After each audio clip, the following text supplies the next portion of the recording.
ఓం గం గణపతియే నమః. ఓం శ్రీ దక్షిణామూర్తియే నమః. ఓం శ్రీ మాత్రే నమః. ఓం శ్రీ వారాహిదేవియే నమః. ఈరోజు అష్టమి సందర్భంగా శ్రీ వారాహిదేవి అమ్మవారి పూజ చేసేటప్పుడు ఈ సంకల్పం మీరు చెప్పుకోండి. ఈరోజనే కాదు, ముఖ్యంగా మీకున్నటువంటి నరదిష్టి, నరఘోష, శత్రు భయము మరియు మీకు సంబంధం లేని విషయాల్లో ఇతరులు జోక్యం చేసుకుని మిమ్మల్ని భయభ్రాంతులకు గురి చేయటము, అలాగే మీపై జనం మీరు ఎదుగుతుంటే చూసి ఏడవడము, అలాగే ఇతరుల నుండి మీకు ప్రమాదకరమైనటువంటి సంఘటనలు, అలాగే మీ జీవితంలో ఎదుగుదల లేకపోవడం, ఇంకా మీ ఒంట్లో ఉన్నటువంటి నెగిటివ్ ఎనర్జీ, అలాగే మీ ఇంట్లో మీకు తెలియకుండా ఉండేటువంటి నెగిటివ్ ఎనర్జీ, ఇంట్లో వాస్తు దోషాలు కావచ్చు, అలాగే మీ శరీరంలో ఉన్నటువంటి 7 చక్రాలు ఏవైతే ఉంటాయో, మూలాధార చక్రము, స్వాధిష్టాన చక్రము, ఇలా 7 చక్రాలు ఉంటాయి. ఈ 7 చక్రాలు కూడాను బలం పుంజుకోవడం కోసం ఈ అమ్మవారి యొక్క శ్లోకం చాలా శక్తివంతంగా పనిచేస్తుంది. అదేవిధంగా మన ఇంట్లో అనేక రకాల వాస్తు దోషాలు ఉంటాయి. ఎందుకంటే ఇటీవల కాలంలో ఎవరు కూడా సొంతంగా నిర్మాణం చేసుకోవట్లేదు. చాలామంది తమ వృత్తి ధర్మంలో బిజీగా ఉండడం వల్ల ఇతరులు కట్టిన, అంటే బిల్డర్స్ కట్టిన ఇళ్లను ఎక్కువగా కొనుగోలు చేస్తూ ఉంటారు. అలా బిల్డర్లు కట్టిన ఇళ్లలో మీ నక్షత్రం ప్రకారం కానీ, లేదా మీ నక్షత్ర పొంతన నిమిత్తం గణితం కట్టకుండా వాళ్ళు నిర్మాణాలు చేస్తూ మీకు అమ్ముతుంటారు. అదేవిధంగా నిర్మాణం చేసే ముందు ఒక గెట్టెడ్ కమ్యూనిటీలో ఒక 100 ఇల్లులు లేదా అక్కడ ఉన్నటువంటి స్థల పరిణామాన్ని బట్టి, అంటే ఇటీవల నేను ఏలూరులో ఒక గెట్టెడ్ కమ్యూనిటీలోకి వెళ్ళినప్పుడు అక్కడ సుమారుగా 300 పైన 400 లోపు ఇల్లులు ఉన్నాయి. ఆ ఇంట్లో ఒక ఎప్పుడు పూజలు చేస్తూ ఒక బ్రాహ్మణ కుటుంబం అందులో ఒక ఇల్లు కొనుగోలు చేసింది. వారు ఆ ఇంట్లో ఉన్నటువంటి, ఆ ఇంట్లోకి వెళ్ళిన తర్వాత వారికి అనుకోని రకమైనటువంటి ఇబ్బందికర సమస్యలు, అలాగే వారికి ఆరోగ్యం పాడవటము, ఇలా రకరకాల కొన్ని సమస్యలతో వారు ఇబ్బంది పడుతూ, వారికి నేను కొంచెం బాగా తెలియడం ద్వారా నాకు ఫోన్ చేసి వారింటికి ఆహ్వానించారు. అప్పుడు మనం వెళ్ళి ఆ ఇంటినంతా పరిశీలిస్తే అక్కడ ఉన్నటువంటి నిర్మాణంలో కొన్ని కారణాలు ఏంటంటే, స్థలం డిగ్రీలకు తిరిగి ఉంది, సుమారుగా 25 నుంచి 30 డిగ్రీలు తిరిగి ఉంది. వాళ్ళు ఏదైతే పడమర ఫేసింగు, పడమర వాయువ్యములోంచి నడకలు కొనసాగిస్తున్నాం అనుకుంటున్నారో, వాళ్ళు పడమర నైరుతి దిశలో నడక కొనసాగుతుంది వాళ్ళకి. ఆ ఇంట్లో ఒక రకమైనటువంటి సమస్యలు ఎదురవుతున్నాయి. అదేవిధంగా ఆ ఇంట్లో మనం చూస్తే కనుక ఉత్తర ఈశాన్యంలో వాషింగ్ మిషన్ పెట్టారు. అంటే మురికి తత్వంతో కూడినటువంటి బట్టలను ఆ వాషింగ్ మిషన్లో వేయటం ద్వారా ఆ ఈశాన్యం అనేది అక్కడ శక్తి కోల్పోయి ఒక రకమైనటువంటి నెగిటివ్ ఎనర్జీ అనేది రావడానికి అవకాశం ఉంటుంది. ఆ నెగిటివ్ ఎనర్జీ రాకుండా ఉండాలంటే అక్కడ వాషింగ్ మిషను ఉత్తర వాయువులోకి మార్చమని చెప్పడం జరిగింది.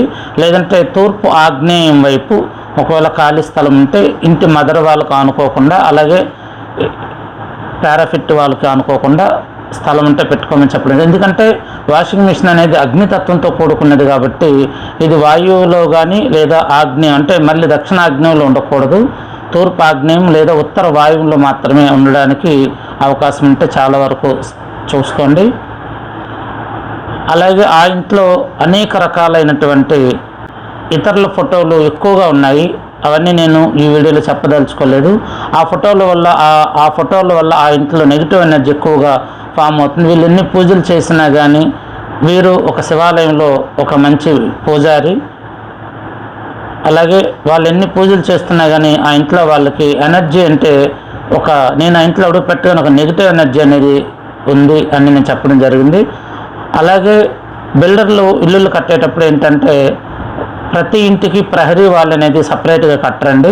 ఎందుకంటే వాళ్ళకు స్థలం కలిసి వస్తుంది, అలాగే నిర్మాణంలో కొంత కలిసి వస్తుంది, తద్వారా తక్కువగా అమ్మడానికి వాళ్ళకి అవకాశం ఉంటుంది. కాబట్టి ప్రతి 2 ఇళ్ళల మధ్యన ఒక గోడ మాత్రమే ఉంటుంది, ఎవరి కాళ్ళకి సపరేట్గా ప్రహరీ వాళ్ళు అనేది ఉండదు. దీని ద్వారా ఏమవుతుందంటే ఒక ఇంటికి ఉత్తర భాగము ప్రహరీ వాళ్ళు అనుకుంటే కనుక అదే ప్రహరీ వాళ్ళు అవతల వాళ్ళ ఇంటికి దక్షిణం వైపుకి వస్తుంది. అప్పుడు ఏమవుతుందంటే ఈ ఉత్తరం వాళ్ళకి సపరేట్గా ప్రహరీ వాళ్ళు లేకపోవడం వల్ల దక్షిణం ఉన్నటువంటి ఆ ఇంటి బరువు అంతా కూడాను ఈ ఇంటి మీద సూచించి తద్వారా ఉత్తరం భాగం అనేది ఈ ఇంటి వారికి బరువు అయ్యి అక్కడ ఉత్తరం వైపు వచ్చేటువంటి ఒక మంచి ఎనర్జీ ఏదైతే ఉంటుందో కుబేర స్థానం అంటాము. ఆ ఉత్తర దిశ బాగుంటే మనకి మంచి ఎనర్జీ అనేది ఇంట్లోకి రావడం జరుగుతుందని మనకి శాస్త్రాలు చెబుతూ ఉంటాయి. ఎందుకంటే అక్కడ మంచి దేవతలు ఉంటారు కాబట్టి. అలాగే ఉత్తర దిక్కుకు అధిపతి కుబేరుడు, అలాగే గ్రహాల్లో వచ్చేసరికి బుధుడు, అలాగే దేవతలు వచ్చేసరికి అక్కడ గణపతి, శ్రీ మహావిష్ణువు, ఇలా దేవతలు కొలువై ఉంటారని ఒక నమ్మకం ఉంటుంది. తద్వారా ఒక మంచి ఎనర్జీ రావడానికి అవకాశం ఉంటుంది.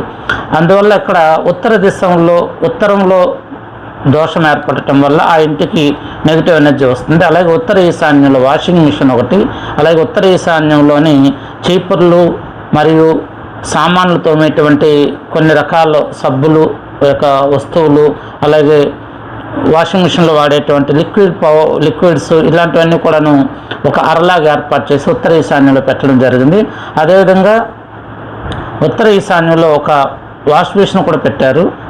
పళ్ళు తోముకునేటప్పుడు మనం అక్కడ పుక్కలించి నీళ్లు ఊస్తూ ఉండడం, అలాగే ఏదన్నా మనం తిన్న పదార్థాల తర్వాత నోటిని శుభ్రం చేసుకోవడం కోసం అక్కడ పుక్కలించి ఊయటం ద్వారా ఆ ఉత్తర ఈశాన్యంలో మనకు తెలియకుండా మనం చేసేటువంటి ఈ తప్పు వల్ల ఒక దోషం ఏర్పడుతుంది.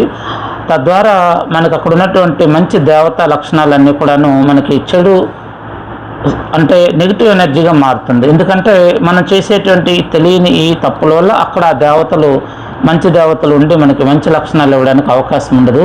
అదేవిధంగా ఏవైతే నేను 3 లక్షణాలు చెప్పాను, ఒకటి ఉత్తర ఈశాన్యంలో వాషింగ్ మిషను, అలాగే ఒక చీపుర్లు మరియు ఒక స్టోర్ రూమ్ లాంటిది ఒక ఆర ఏర్పాటు చేయటము, అదేవిధంగా వాష్ బేసిన్, ఈ 3 కలిసి ఇంటి లోపల ఉన్నటువంటి పూజా మందిరానికి దగ్గరగా ఉండడం ఒక మైనస్గా ఇక్కడ మనం వాస్తురీత్యా చెప్పబడుతుంది. వాస్తు అంటే గోడలు పడగొట్టడము, గోడలు కూల్చడము, అలాగే మెట్లు పడగొట్టడము, మెట్లను మార్చడము, అలాగే ఇంట్లో అనేక రకాల వాస్తు దోషాలు ఉన్నాయని చెప్తూ ఎక్కడికక్కడ పడగొట్టించడం మళ్ళీ కట్టించడం వల్ల మీకు ఎటువంటి ఉపయోగం ఉండదు. అత్యవసరమైతే తప్పితే కనుక, ఎందుకంటే కొన్ని ముఖ్యమైన పాయింట్లు ఉంటాయి. ఇప్పుడు మన శరీరం తీసుకోండి, గుండె మనకు ముఖ్యమైనది, అలాగే గొంతు చాలా ముఖ్యమైనది, అలాగే కళ్ళు ముఖ్యమైనవి, అలాగే మనకి ఈ యొక్క శిరస్సు చాలా ముఖ్యమైనది, అలాగే మనకి జీర్ణ వ్యవస్థ చాలా ముఖ్యమైనది, అలాగే మరలా మనం నవరంధ్రాలు మనకు ముఖ్యమైనది. మిగతా అనేక రకాల పార్ట్లు ఈ దేహంలో ఉన్నా కానీ ఈ నవరంధ్రాలకు సంబంధించినటువంటి కరెక్ట్గా పనిచేస్తే కొంతవరకు మనం ఆరోగ్యంగా ఉంటాము. అలాగే ఇంట్లో కూడా కొన్ని ముఖ్యమైన స్థానాలలో ఏదైనా వాస్తు దోషాలు ఉంటే వాటిని సరిచేయడానికి అవకాశం ఉంటే సరిచేసుకోవచ్చు. లేదు అన్ని లక్షలు ఖర్చు పెట్టి మేము చేయలేము అనుకునే వాళ్ళకి కొన్ని మంచి వాస్తు దోష నివారణ పూజ ఉంది. 10 మందిలో ఉన్నటువంటి దేవతలందరికీ ఆ ఇంట్లో వాస్తు దోష నివారణ పూజ చేయటము ఒకటి. రెండవది శ్రీ దక్షిణామూర్తి పూజ, ఇంట్లో నెగిటివ్ ఎనర్జీ పోవడానికి. మూడవది శ్రీ వారాహిదేవి అమ్మవారి పూజ. ఈ పూజ చేయటం ద్వారా ఈ వాస్తు పురుష మండలిలో ఉన్నటువంటి దేవతలందరినీ పూజ ద్వారా శాంతింప చేయటం వల్ల ఆ ఇంట్లో వాస్తు దోషాలు కొంతవరకు తగ్గుముఖం పడతాయి. అదేవిధంగా శ్రీ దక్షిణామూర్తి పూజ చేయటం ద్వారా ఆ ఇంట్లో ఉన్నటువంటి నెగిటివ్ ఎనర్జీ పోవడానికి అవకాశం ఉంటుంది. అలాగే శ్రీ వారాహిదేవి పూజ చేయటం ద్వారా ఆ ఇంట్లో మన కంటికి కనిపించని మనం బయట ఎక్కడెక్కడో ఎన్నో తిరిగి వస్తూ ఉంటాం. ఇంట్లో అడుగు పెడితే ఒక సందర్భంలో కాళ్ళు కడుక్కోకుండా ఇంట్లో లోపలికి వెళ్ళిపోతూ ఉంటాము. తద్వారా అనేక రకాలైనటువంటి నెగిటివ్ ఎనర్జీ మనతో పాటు మన ఇంట్లో ప్రవేశించి మనము వాహనాలతో వెళ్ళేటప్పుడు కారు కావచ్చు, బైక్ కావచ్చు, ఎన్నో తొక్కుకొని మనం వెళ్ళి అవన్నీ మళ్ళీ మనకి చుట్టుకొని మన ఇంట్లో ప్రవేశించినప్పుడు, లేదా మనకి ప్రియమైన వారు ఎవరైనా సరే మరణించి ఉన్నా, లేదా ఆ ఇంట్లో ఏదైనా మరణాలు సంభవించినా, లేదా ఆ ఇంటి పైన అతి ప్రేమ అనురాగాలు పెంచుకొని ఉన్న వ్యక్తి మరణించి ఉన్నా, అక్కడ తన యొక్క ఆత్మఘోష అనేది ఆ ఇంట్లో ఉంటూ ఒక నెగిటివ్గా మారి అక్కడ ఉన్నటువంటి ప్రియమైన వ్యక్తుల మీద ఆ యొక్క ఆత్మ అనేది ప్రభావం చూపించడానికి అవకాశం ఉంటుంది. ఇది కూడా ఆ ఇంట్లో ఒక నెగిటివ్ ఎనర్జీగా పరిగణించబడుతుంది. తద్వారా మనం ఆ ఇంట్లో వారాహిదేవి పూజ చేయటం ద్వారా మనకి ఇటువంటి చెడు శక్తులన్నీ కూడాను పోవడానికి ఉపయోగం చాలా మంచిది. చెడు శక్తులు పోవడానికి సహకరిస్తుంది శ్రీ వారాహిదేవి ఉన్మత్త భైరవుని పూజ. అందువల్ల వాస్తు దోషాలు ఉన్నాయంటే అత్యవసరంగా ఒక గడ్డపార పట్టుకొని, ఒక పలుగు పట్టుకొని మేస్త్రిని పిలిపించి ఇమీడియట్లుగా గోడలు పడగొట్టడము, కూలగొట్టడం చేస్తే అది మీకే నష్టము. ఎందుకంటే అవి చేసినంత మాత్రాన ఎంతమంది బాగుపడ్డారో మిమ్మల్ని మీరు ప్రశ్న వేసుకోండి. ఎందుకంటే ఒకసారి ఈ దేహం ఈ భూమి మీద ఉద్భవించిన తర్వాత మరలా ఈ దేహం నాకు వద్దు, నేను మార్చుకుంటానంటే ఈ ఆత్మ వేరైపోయి మరో శరీరంలోకి ప్రవేశించడానికి మాత్రమే జరుగుతుంది. కాబట్టి అలాగే ఒకసారి ఈ భూమి మీద ఎప్పుడైతే ఒక బిడ్డ జన్మించిందో, అలాగే ఈ భూమి మీద ఎప్పుడైతే ఒక ఇల్లు అంటే ఒక బిడ్డ రూపంలో ఉద్భవించిందో, ఆ ఇంటి నిర్మాణం చేయకముందే మనం అనేక రకాల పద్ధతుల్లో దానికి సరైన వాస్తు ప్రకారం నమ్మకం ఉంటే గనక మీకు ప్రణాళిక అనేది రూపొందించుకొని ఆ వాస్తు దోషాలు లేకుండా కొన్ని మర్మస్థానాలు చాలా ముఖ్యమైనవి. మన శరీరంలో ఉన్నటువంటి నవరంధ్రాలు ఎంత ముఖ్యమైనవో మనకి, అలాగే ఇంటి నిర్మాణంలో కూడాను నవబ్రహ్మలని ఉంటారు. అదేవిధంగా మనకి బ్రహ్మసూత్రము, సోమసూత్రం అని లైన్ ఉంటుంది. అలాగే కర్ణసూత్రాలు ఉంటాయి. వీటినన్నిటిని బేరీజు వేసుకొని ఇంటిని చాలా చక్కగా చాలా జాగ్రత్తగా బాగా వాస్తు తెలిసిన వ్యక్తి అయితే పరిశీలించి డ్రాయింగ్ చేసుకోగలుగుతారు. అలా కాకుండా ఎవరినంటే వాళ్ళని పిలిపిస్తే వాళ్ళు రోడ్డును చూసి మీ స్థలము 30 అడుగులు బై 50 అడుగులు పొడవు వెడల్పు ఉంది కాబట్టి రోడ్డును చూసి ఇదే ఆగ్నేయము, ఇదే ఈశాన్యము, ఇదే తూర్పు, దీని ప్రకారం మీరు ఇల్లు కట్టేసుకోండి. నైరుతి బెడ్రూము, వాయువు చిన్నపిల్లల బెడ్రూము, చలో వాయువ్యానికి నైరుతికి మధ్యలో పడమర దిశలో 2 టాయిలెట్స్ అయిపోయింది వాస్తు. ఇవన్నీ కూడా మనకు వాస్తు దోషాలు సూచిస్తాయి. ఎందుకంటే సరైన ప్రణాళిక గణితం లేకపోయినా పర్వాలేదు, కానీ ఇంటి నిర్మాణం చేసేటప్పుడు బ్రహ్మస్థానాన్ని పరిరక్షించుకోవాలి, కర్ణసూత్రాలను పరిరక్షించుకోవాలి, బ్రహ్మసూత్రాన్ని పరిరక్షించుకోవాలి, సోమసూత్రాన్ని పరిరక్షించుకోవాలి, గమన సూత్రాన్ని కూడా మనం బాగా చూడాలి. ఎందుకంటే ఒక ద్వారం పెట్టేటి ప్రదేశం ఎలా మనకి శక్తినిస్తుంది. ఒక దేవాలయంకి వెళ్ళామనుకోండి, అక్కడ ముఖద్వారంలోంచి మనం ఎంటర్ అవుతూనే భగవంతుని చూస్తుంటే ఎక్కడలేని ఆనందం మన మనసులో ఆధ్యాత్మిక చింతన ఏ విధంగా ఉప్పొంగుతుందో అలా మనం ఆ ఇంటికి వెళ్ళినప్పుడు మనకు ఒక దైవక లక్షణంగా ఇల్లు అంటే ఒక దేవాలయంగా మనం పరిగణించాలి. అందుకని ఒక ఇంటి నిర్మాణం చేసేటప్పుడు చాలా జాగ్రత్తగా ఒక మంచి వాస్తు తెలిసిన వ్యక్తిని పిలిపించి ఆ స్థలంలో కూడా ఒక సాధన ద్వారా ఏమైనా నెగిటివ్ ఎనర్జీ ఉందా, లేదా శల్య దోషాలు ఉన్నాయా, లేదా పాజిటివ్ ఎనర్జీ ఉందా, ఇలాంటివి కూడా మనం ఒక సాధన ద్వారా తెలుసుకోవచ్చు. నెగిటివ్ ఎనర్జీ అంటే మీరు ఆ ప్రదేశంలో ఇల్లు కట్టకముందు అనేక సంవత్సరాల క్రితం ఆ భూమి నిర్మానుష్యంగా ఉంటుంది. మీకు తెలియకపోవచ్చు, అక్కడ కొన్ని చనిపోయినటువంటి జీవరాశుల్ని తీసుకొచ్చి పాతి పెట్టేస్తూ ఉంటారు, ఖాళీ స్థలమే కదా అని. అప్పటికక్కడ ప్లాట్లుగా విభజించబడదు. తర్వాత అది ఒక లేఅవుట్గా మారి ప్లాట్లుగా విభజించి పొరపాటున మీరు అటువంటి జీవరాశులను పూడ్చిపెట్టిన ప్రదేశంలో మీ స్థలం కానీ మీరు కొనుగోలు చేస్తే అక్కడ నెగిటివ్ ఎనర్జీ వస్తుంది. జీవరాశులు అంటే మీకు నేను ప్రత్యేకంగా చెప్పక్కర్లేదు, ప్రాణి ఉన్నది ఏదైనా జీవరాశే. 84 లక్షల జీవరాశులలో ప్రాణి ఉన్నది ఏదైనా జీవరాశే. కప్ప కావచ్చు, పాము కావచ్చు, పశువులు కావచ్చు, కుక్కలు కావచ్చు, ఇలా రకరకాల పద్ధతిలో. మరికొన్ని సందర్భాలు ఏమవుతుందంటే అక్కడ ఎవరు చూడరు కదా, తాగి తందనాలు ఆడదాం అనుకొని తాగుతూ అక్కడ లేనిపోని సంఘటనలు గుర్తొచ్చి ఒకరి మీద ఒకరు కొట్లాడుకున్నప్పుడు గాయాల వల్ల రక్తం చిందితే ఆ రక్తం కూడా ఆ భూమిలో కలుషితం అవడం వల్ల శల్య దోషాలు ఏర్పడుతుంది. అలాగే ఇందాక అనుకున్నట్టు మన కంటికి కనపడని ఇవన్నీ కూడా నా భూమిలో నిక్షిప్తమయ్యి మరలా మనం ఒక ఇంటి నిర్మాణం చేసేటప్పుడు శుభ్రం చేయాలనుకుంటే దాదాపు వాస్తుశాస్త్రం చెబుతున్న ప్రకారం 6 అడుగుల మట్టిని తీసి బయటపడేసి కొత్త మట్టిని తీసుకొచ్చి వేయమంటుంది. ఎందుకంటే మన శరీరానికి ఆఖరి శ్వాస వదిలినప్పుడు 6 అడుగుల మట్టే మన జీవితానికి అవసరం. కాబట్టి ఇల్లు నిర్మాణంలో కూడా 6 అడుగుల వరకు మట్టి తీసి బయట పడేస్తే ఆ ఇంట్లో శల్య దోషాల ప్రభావం ఉండదు. అయినా కానీ ఆ ఇంటి ఇంకా అంతర్భాగంలోకి వెళ్తే కనుక జియోపతిక్ స్ట్రెస్ అని ఒక రేడియేషన్, అలాగే భూకంపాలు వచ్చేటప్పుడు ఇక ఏవైతే భూమి లోపల ప్లేట్ల కదలికలు ఉంటాయో ఆ కదలికలు అనేవి మన కంటికి కనపడవు. అవి ఇంత మోతాదులు ఉన్నప్పుడు మాత్రమే అవి వాటి పనితీరు సక్రమంగా చేసుకుని వెళ్తాయి. ఎప్పుడైతే ఏదైనా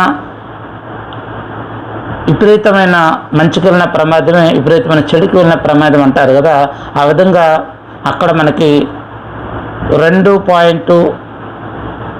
2 లేదా 3 డిగ్రీల లోపు ఆ కదలికలు ఉన్న మన మీద ఎటువంటి ప్రభావం చూపించదు.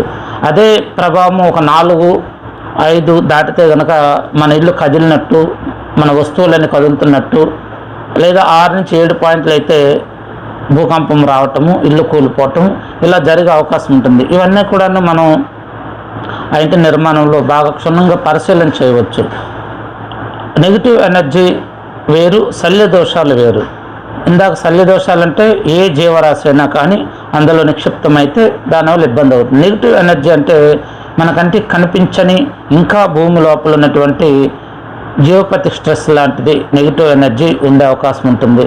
అవన్నిటికి కూడా పరిష్కారం మనం బాగా క్షుణ్ణంగా పరిశీలించి తద్వారా అంటే బిల్డర్ కట్టిన ఇళ్ళలో ఇవన్నీ సాధ్యం అంటే సాధ్యం కాదు. ఎందుకంటే ఆల్రెడీ అతను నిర్మాణం చేసుకుంటూ వెళ్ళిపోతాడు.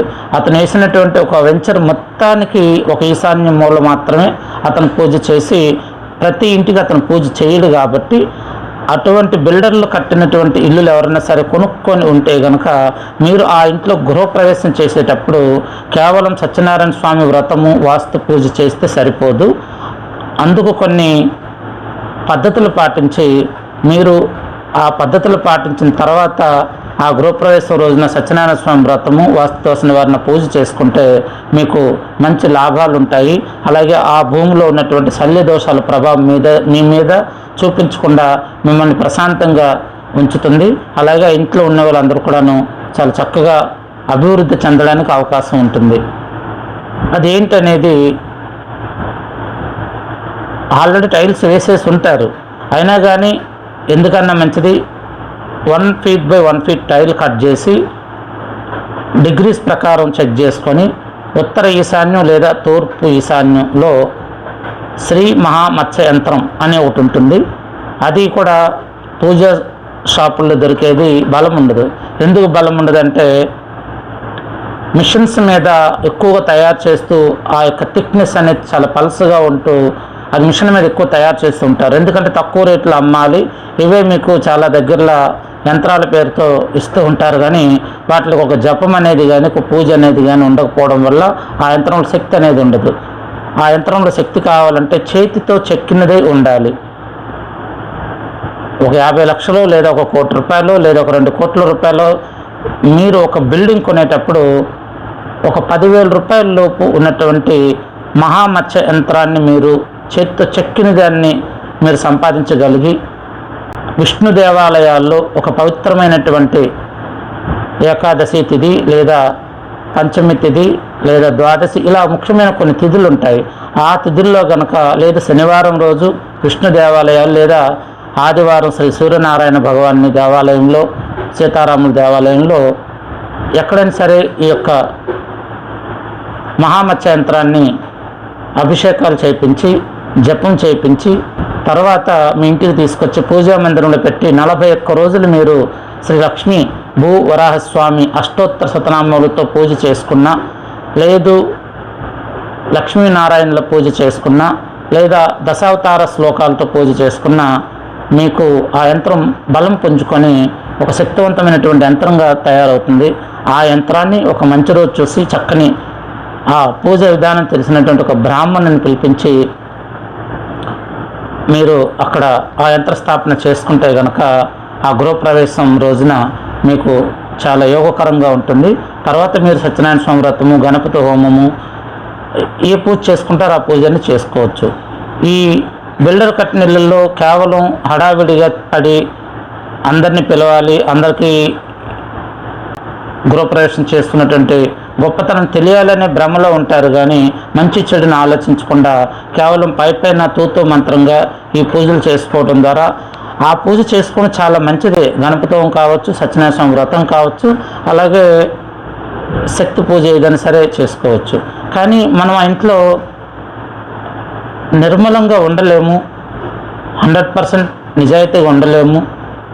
అలాగే మనం తినే ఆహార పదార్థాల్లో కొన్ని మాంసాహారాలు లాంటివి కూడా ఉండే అవకాశం ఉంటుంది. కాబట్టి ఆ ఇంట్లో ఆ శక్తి అనేది ఎక్కువ రోజులు ఉండదు. ఎందుకంటే దేవాలయం అయితే నిత్యము అక్కడ ఒక ప్రత్యేకమైన పూజలు జరుగుతుంటాయి కాబట్టి శక్తి ఎక్కువగా ఉంటుంది. మనం గర్భగుడిలో ప్రవేశించినప్పుడు అక్కడ ఉన్నటువంటి ఎనర్జీ మనల్ని తాకుతూ మనం అన్ని మైమర్చిపోయేటట్టు చేసి మరలా బయటకు వస్తేనే కానీ మన ఆలోచనలన్నీ పాత ఆలోచనలు కలుపుతుంటాయి. అలాగే ఆ ఇంట్లో అంత పవిత్రత ఉండదు. కాబట్టి ఈ భూమి లోపల ఈ మహామత్స్యంత్రం పెట్టడం ద్వారా, ఈ మత్స్యంత్రము అంటే ఒక చేప, శ్రీమన్నారాయణ దశావతారాలు మొట్టమొదటి అవతారం మత్స్య అవతారం అంటే చేప రూపంలో ఉంటుంది. కాబట్టి అది భూమి లోపల అంత కలయి తిరుగుతూ మన ఇంట్లో వాస్తు దోషాలన్నీ కూడా తొలగిస్తుందని మనకు పురాతనం నుంచి కూడాను శాస్త్రాలు చెబుతూ ఉన్నాయి. కాబట్టి మీరు ఇక విషయాన్ని పాటించవచ్చు.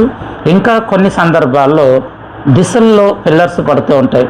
తూర్పు, పడమర, దక్షిణ, ఉత్తరం డిగ్రీస్ ప్రకారం తెలుసుకోలేక ఈ యొక్క 90 డిగ్రీస్లో పిల్లర్సు, 180 డిగ్రీల పిల్లరు, 270 డిగ్రీస్లో పిల్లరు, అదేవిధంగా 360 డిగ్రీస్లో పిల్లర్స్ అంటే ఇవి మనకి బ్రహ్మసూత్రం, సోమసూత్రం అంటారు.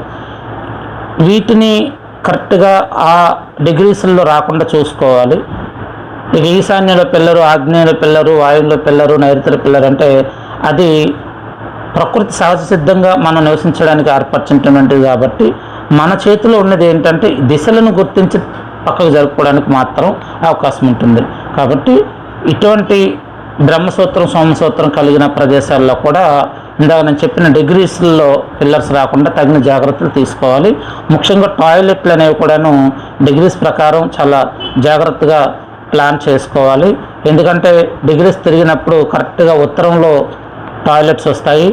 అలాగే కరెక్ట్గా మనకి దక్షిణ ఆగ్నేయంలో టాయిలెట్స్ వస్తాయి, ఉత్తర ఈశాన్యంలో టాయిలెట్స్ వస్తాయి. అదేవిధంగా మెట్లు కూడాను ఉత్తరము మరియు ఉత్తర ఈశాన్యం నుంచి ప్రారంభం అవుతూ బరువును సూచిస్తూ ఉంటాయి. అదేవిధంగా సెప్టిక్ ట్యాంక్ కూడాను డిగ్రీలు టిల్ట్ అవ్వడం వల్ల ఉత్తర ఈశాన్యంలోకి రావడం జరుగుతుంది. ఏదైతే మనం ఒక వాటర్ సంప్ పెట్టాము అనుకుంటున్నామో తూర్పు ఈశాన్యంలోని, అది వెళ్ళి తూర్పు ఆగ్నేయంలో కూర్చోవచ్చు.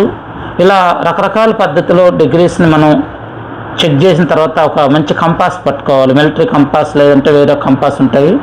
అంటే మొబైల్ కంపాస్లో సరిగా మీరు చూసేదానికి మేము చూసేదానికి ఒక 5% తేడా ఉండే అవకాశం ఉంటుంది డిగ్రీస్ పరంగా ఆ వేరియేషన్ అనేది.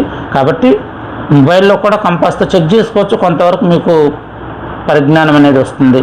కాబట్టి ఇంటి నిర్మాణం చేసేటప్పుడు చాలా జాగ్రత్తగా, చాలా మంచి వాస్తు తెలిసిన వ్యక్తికి మీకు నమ్మకం ఉంటే, లేదు ఒకవేళ బిల్డర్ కట్టిన ఇల్లు కొనేసాము అనుకుంటే గోడలు పడగొట్టకుండా, కూలగొట్టకుండా తగిన పరిహారాలతో వాస్తు పురుష భగవాన్ని, వాస్తు పురుష మండలిలో ఉన్నటువంటి 45 మంది దేవతలు మరియు 8 మంది మొత్తం 53 మంది దేవతలకు శాంతి పూజ చేయించడం ఒకటి.